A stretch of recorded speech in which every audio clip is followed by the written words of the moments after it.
भारत की आत्मा तीर्थों में वास करती है और तीर्थों का विकास भारत का विकास है। कि हमें जो मुखिया मिला है वो सिर्फ और सिर्फ नेता नहीं है, वो बल्कि यहाँ कई बहनों के भाई भी हैं।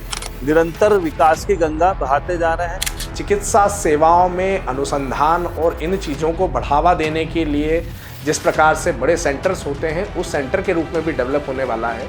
वो कला संस्कृति के संवाहक है और पूरी ईमानदारी से, पूरी मेहनत से कला को जीवित रखने के लिए प्रयासरत है। क्या किसी राज्य की पहचान सिर्फ उसकी इमारतों से होती है या फिर उसकी संस्कृति, युवा की सोच और आस्था से? नमस्कार, मैं हूं श्रुति और आज हम बात करेंगे एक ऐसे मध्य प्रदेश की जो सिर्फ बाहर से नहीं बल्कि भीतर से भी बदल रहा है। और इस यात्रा में हमारे साथ हैं युवा नेता हर्षवर्धन जी कुशवाहा, अंगारेश्वर महादेव के पुजारी मनीष उपाध्याय जी और प्रसिद्ध कवि सुरेंद्र ठाकुर जी, जिनकी बातों में आप पाएंगे कि मध्य प्रदेश का विकास अब सिर्फ आंकड़ों में ही नहीं बल्कि लोगों की सोच में भी नजर आता है।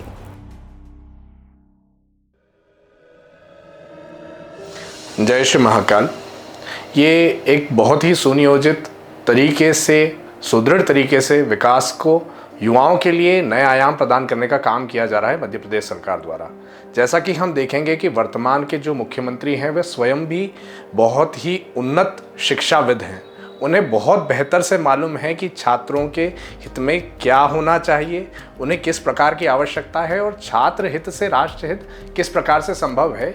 इस दूरदृष्टा दृष्टि के साथ अगर कोई वर्तमान में कार्य कर रहा है तो हमारे उज्जैन के गौरव मुख्यमंत्री आदरणीय डॉक्टर मोहन यादव जी हैं। स्वहित में, समाज हित में और राष्ट्र हित में उपयोगी संपदा बन सकें, इसके लिए उन्होंने लैपटॉप 75% से अंक लाने वाले मेधावी छात्रों को प्रोवाइड किए।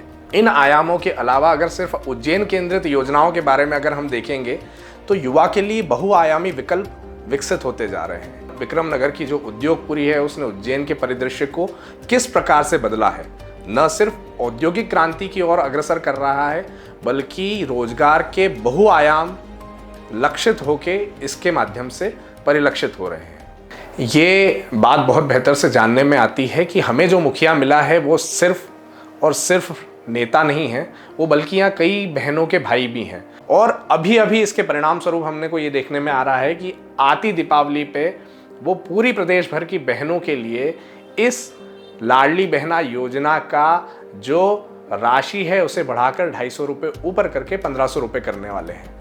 हम सभी बहुत बेहतर से जानते हैं कि यहाँ मेडिकल कॉलेज आने वाला है।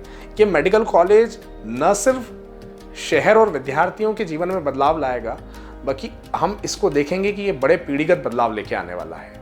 जो विद्यार्थियों की अभी दिशा उस तरह से नहीं है, वो कॉलेज आने के बाद वो कई विद्यार्थियों के लिए एक प्रेरणा का केंद्र भी बनने वाला है।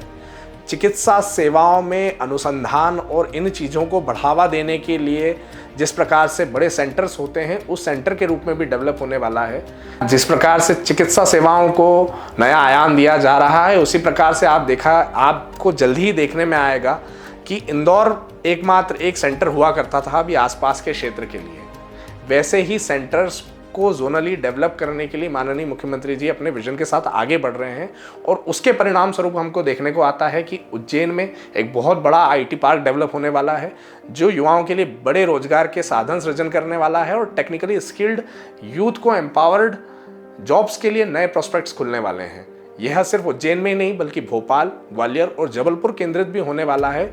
ये हमारे मुख्यमंत्री जी का बहुआयामी विजन है कि न सिर्फ मेडिकल लाइन बल्कि अनुसंधान और शिक्षा के वो सारे क्षेत्र जिसमें युवा आज अपने आप को, जहाँ ज़्यादा से ज़्यादा अपने आप को युवा केंद्रित कर रहा है, उसके माध्यम से वो हर प्रकार से लाभान्वित हो।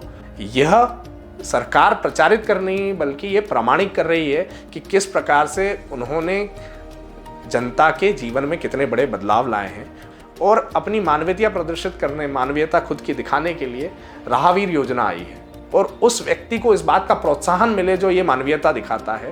इसके लिए 25,000 की प्रोत्साहन राशि की घोषणा की गई और इंदौर में पहली प्रोत्साहन राशि दे दी भी गई। जो युवा अपनी सृजन शक्ति से देश में कुछ अच्छा करके दिखाना चाहते हैं, अपने आप को साबित करना चाहते हैं, जिनका अपना एक खुद का विजन है उस कार्य को लेके, उसके अंतर्गत स्टार्टअप योजना आई। उस स्टार्टअप योजना को, डिजिटल इंडिया को और स्किल इंडिया को, इन योजनाओं को प्रदेश में इतनी भली भांति तरीके से क्रियान्वित किया गया जिसके परिणाम स्वरूप हमको देखने को मिलता है कि आज इंदौर उज्जैन में कई ऐसे युवा हैं जो अपने खुद के सफल स्टार्टअप्स चला रहे हैं। हमारी अवंतिका नगरी प्राचीन नगरी है और जिस प्रकार से भारत की आत्मा तीर्थों में वास करती है, तीर्थों का विकास भारत का विकास है।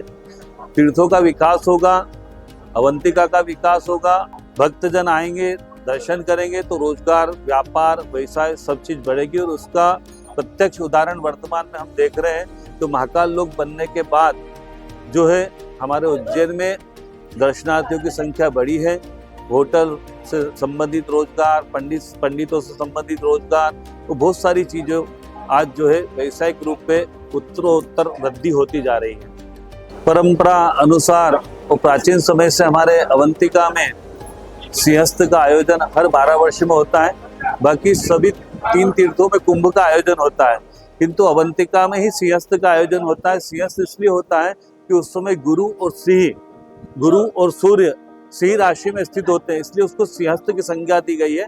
तो तीनों कुंभ से महत्वपूर्ण जो है सिंहस्थ का महापर्व हमारे अवंतिका में माना जाता है। और उसी को दृष्टिगत रखते हुए हमारे जो माननीय मुख्यमंत्री जी है, मध्य प्रदेश शासन द्वारा उज्जैन में निरंतर विकास की गंगा बहाते जा रहे हैं। उज्जैन में आने वाले समय में हो सकता है कि ऐसे कई रास्ते बन जाए, इससे हम परिचित नहीं हो। बहुत सारे सड़कों का निर्माण, बहुत सारे घाटों का निर्माण और बहुत सारे यात्रियों की व्यवस्था के लिए निवास की व्यवस्था का मध्य प्रदेश शासन द्वारा कार्य किया जा रहा है। मालवा से सब परिचित है। मालवा के मैंने कहा कि यहाँ पग पग रोटी और डग डग नीर है। इससे बड़ी बात मालवा के लिए कुछ कही नहीं जा सकती। और सारी संस्कृतियाँ मालवा से ही जीवित है। मालवा अपने आप में बेहद भावुक है और मालवा में आप देखेंगे तो आपको पूरे प्रदेश में या देश के कई हिस्सों में जो आत्मीयता नहीं मिलती है वो मालवा में मिलेगी। मालवा में आप किसी के यहाँ जाते हैं तो अतिथि में आपको बिना चाय के वो आने नहीं देगा। ये सब संस्कार है। बहुत सारी बातें इस विषय में कही जा सकती है। हमारे माननीय मुख्यमंत्री मोहन जी यादव इस विषय में वो कला संस्कृति के संवाहक है और पूरी ईमानदारी से और पूरी मेहनत से कला को जीवित रखने के लिए प्रयासरत है। चाहे वो नारायण धाम की यात्रा निकाले, चाहे शिप्रा तीर्थ परिक्रमा निकाले या जल संवर्धन का काम करे, कुल मिला के उनका सारा ध्यान संस्कृति और संस्कारों को जीवित रखने के लिए वो लगातार तो वो प्रयासरत है। लेकिन इसकी मॉनिटरिंग बहुत सख्ती से की जाना चाहिए और इसको गांव-गांव, शहर-शहर, चौपाल, हर जगह छोटी जगह पर लेके जाना चाहिए, तो हम हमारी संस्कृति को जीवित रख पाएंगे। नहीं तो ये वर्तमान परिवेश में टीवी, मोबाइल और इन सब में खो जाएगी। चीज़ वही चल रही है बस इन 4-5 चीज़ों पे। और चूँकि अभी तो सरकार इस क्षेत्र में बहुत अच्छा काम कर रही है, डॉक्टर मोहन यादव जी बहुत अच्छा काम कर रहे हैं और वो यही नहीं पूरे प्रदेश भर में जहाँ भी जा रहे हैं तो वहाँ की जो संस्कार, संस्कृति और परंपरा हैं उनके लिए वो काम कर रहे हैं।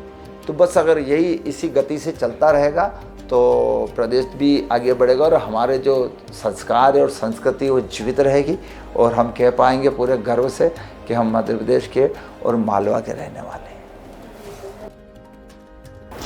चाहे वो युवा नीति हो, हमारी लोक संस्कृति या फिर आस्था से जुड़ी पहचान, मध्य प्रदेश अब सिर्फ एक राज्य नहीं बल्कि एक सोच बन चुका है जो आगे बढ़ रही है और बदल रही है, साथ ही गहराई तक असर भी छोड़ रही है।